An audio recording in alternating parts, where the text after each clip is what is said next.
आप पागल हो क्या?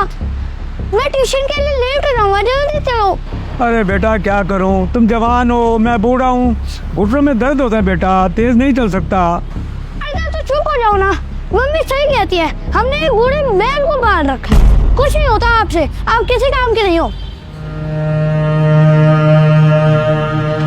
चलो आप रुक क्यों गए, चलो ना। हाँ ठीक है बेटा, चलो चलो चलो।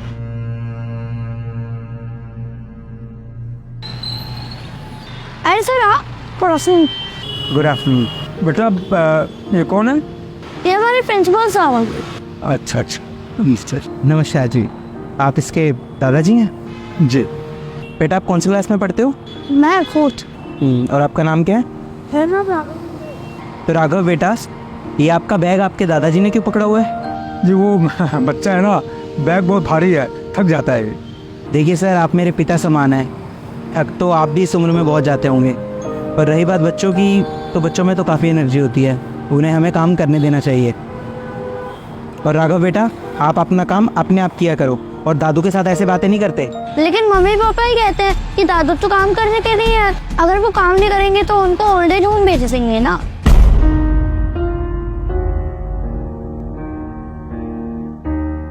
तो इसलिए मम्मी पापा बोलते हैं कि घर के सारे काम दादू से ही करवाया करें। बेटा कल आप अपने मम्मी पापा को लेकर स्कूल में आओगे। लेकिन सर पेटीएम तो नेक्स्ट मंथ है ना। मुझे पता है पेटीएम अगले महीने है, लेकिन मैंने बोला ना कल आप अपने मम्मी पापा को लेकर आओगे। Okay sir. Now go. चलो ना तो। हाँ बेटा चलो।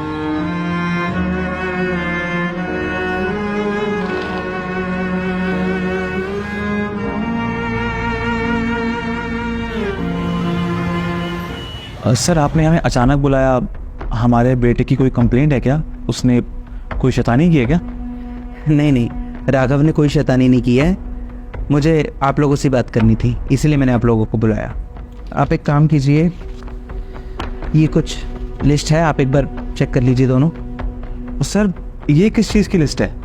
दरअसल ये हमारे शहर में जितने भी ओल्ड एज होम है उसकी लिस्ट है। अरे सर ओल्ड एज होम की लिस्ट आप हमें क्यों दे रहे हैं? आप लोग चेक कर लीजिए जो ओल्ड एज होम आपको अच्छा लगता है, क्योंकि आप लोगों को जाना पड़ेगा ना वहाँ पर। अरे सर आप क्या बात कर रहे हैं, हम भला क्यों जाएंगे ओल्ड एज होम? क्योंकि आपका बेटा आपको वहाँ भेजेगा। राघव, बट सर वो ऐसा क्यों करेगा? अभी नहीं, कुछ सालों बाद की बात कर रहा हूँ, जब राघव बड़ा हो जाएगा तब वो आपको वहाँ भेजेगा ना। सर क्या मजाक चल रहा है ये सब? स्कूल में बच्चों को अच्छी बातें सिखाई जाती हैं और आप हमारे बच्चों को ये सब सिखाएंगे कि वो अपने पेरेंट्स को ओल्ड एज होम भेज दे? देखिए मिस्टर सिंह, स्कूल से ज़्यादा ना एक बच्चा अपने घर पर रहता है और वो अपनी सारी अच्छी बुरी आदतें, अपने संस्कार अपने घर से ही सीखता है। ये सब राघव को हम नहीं सिखाएंगे, बल्कि आप लोग सिखा रहे हैं। सर आप कहना क्या चाहते हैं, साफ साफ बताइए, बातें मत घुमाइए। राघव मुझे कल मिला था स्कूल के बाहर, जब उसके दादाजी उसको लेने आए थे, और मैंने देखा कि वो किस तरह से अपने दादाजी को ट्रीट करता है, किस तरह से उनसे बात करता है। आपको क्या लगता है उसने ये सब कहाँ से सीखा होगा?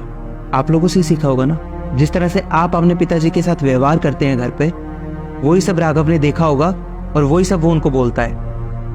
मुझे माफ कीजिए, लेकिन आप अपने पिताजी को क्या बोलते हैं कि वो एक बूढ़े बैल हैं। राघव को ये लगता है कि उसके दादाजी घर पर सिर्फ काम करने के लिए हैं, क्योंकि आप लोग शायद राघव के सामने यही बातें करते हैं कि अगर उसके दादाजी घर का काम नहीं करेंगे तो उनको वृद्धाश्रम भेज दिया जाएगा। शर्म आनी चाहिए आप लोगों को। एक माँ बाप अपने बच्चों के लिए ना पूरी जिंदगी लगा देते हैं अपनी, ताकि उनके बच्चे अपनी लाइफ में कुछ कर सके, सेटल हो सके। और जब बच्चे सेटल हो जाते हैं, बड़े हो जाते हैं, तो माँ बाप के साथ ऐसा व्यवहार करते हैं। किसी ने सही कहा है, घोर कलयुग आ गया, और इस कलयुग में एक बच्चा अपनी माँ बाप की सेवा तो दूर, उनको फ्री में घर में रखना भी नहीं चाहता। घर में रखने के बदले उनसे घर का काम करवाना चाहता है। अरे माँ बाप को भगवान का दूसरा रूप कहा जाता है, पूजनीय होते हैं माता पिता, और आप अपने पेरेंट्स को इस तरह से ट्रीट कर रहे हैं। शर्म आनी चाहिए आप लोगों को। आप लोगों को शायद अभी इस बात का पता नहीं चल रहा, लेकिन जब राघव बड़ा होकर आपके साथ ऐसा करेगा ना, तब आपको एहसास होगा कि आपने क्या गलतियां की थी। देखिए, मेरा ऐसा कोई इंटेंशन नहीं था कि मैं आप लोगों को यहाँ पर बुलाकर और आपकी इंसल्ट करूँ, लेकिन बुजुर्गों का जब मैं ऐसा अपमान देखता हूँ ना, तो मुझसे रहा नहीं जाता। ये आप लोगों का घर का मामला है और मुझे आपके घर के मामले में नहीं बोलना चाहिए, लेकिन बस मैं आप लोगों को समझाना चाहता था, एंड आई होप कि आप जल्दी इस बात को समझ जाएंगे। बाकी आपको जैसा ठीक लगता है आप करिए, लेकिन हाँ, इस बात को ज़रूर याद रखिए कि जैसे आप कर्म करेंगे ना, आपके साथ भी वैसा ही होगा। पर सर देखिए, मुझे जो बोलना था आपको बोल दिया, अब मैं आपकी कोई और बात नहीं सुनना चाहता, आप जा सकते हैं।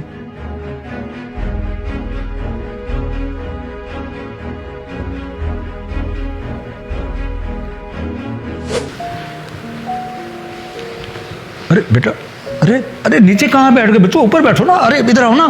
पिताजी, आप हम दोनों को माफ़ कर दीजिए। हमसे बहुत बड़ी गलती हो गई है। हमने पूरी ज़िंदगी जाने अनजाने में आपको बहुत दुख पहुंचाया, और आज नौबत यहाँ तक आ गई है कि हमारा बच्चा भी आपकी इज्जत नहीं करता।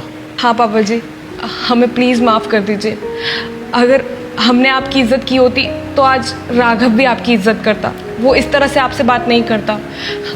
प्लीज़ हमें माफ़ कर दीजिए। जिस उम्र में बच्चों को माता पिता की सेवा करनी चाहिए, उस उम्र में हम दोनों आपसे काम करवा रहे हैं। कोई बात नहीं बच्चों, इधर आओ, आओ ऊपर आओ बेटा, आओ आओ, आओ।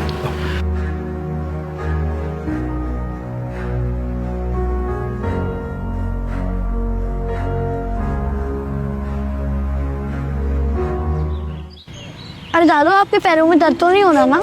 नहीं बेटा, बिल्कुल ठीक है। चलो मैं आपकी हेल्प करता हूँ, आप लेके जाओ। अरे चलो बेटा, चलो आओ।